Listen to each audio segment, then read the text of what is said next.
пассажиров приезжает на первом этаже сектор 4. Всем привет! Меня зовут Василиса Шохова. Я участник проекта «Пойти в IT». Работаю в отряде пограничного контроля Минск и исполняю свои обязанности в национальном аэропорту.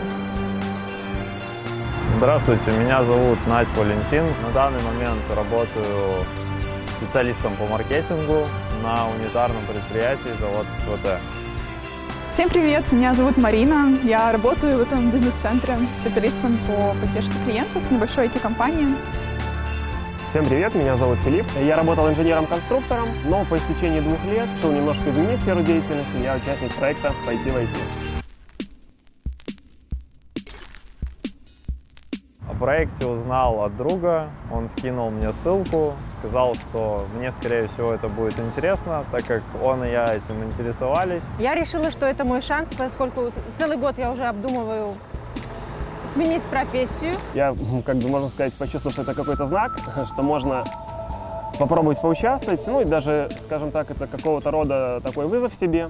Я планировала пойти на курс, правда, немножко позже, с сентября, но почему и не сейчас? Ну, в принципе, так я и написала свое мотивационное письмо, отправила в редакцию и ждала ответа. Далее нас пригласили на тестирование, которое подразумевало собой английский. Тест на внимательность мне показался вполне себе простым. Результатов ждал каждый день, так как не было известно, когда они придут.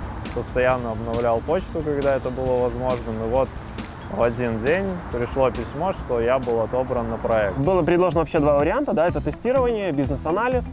Через 3 месяца я вижу себя проходящим собеседование в различные IT-компании и получающим работу тестировщика. Это моя цель. Я не вижу себя каким-то крутым бизнес-аналитиком, специалистом. Я вижу себя таким младшим специалистом с набором некоторых компетенций, которые нужно развивать уже на непосредственном проекте.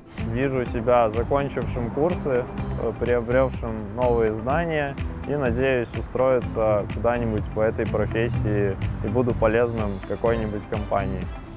Через 3 месяца я вижу себя человеком, который будет искать работу и пробовать попасть в IT. Я думаю, будет интересно. Будем вникать.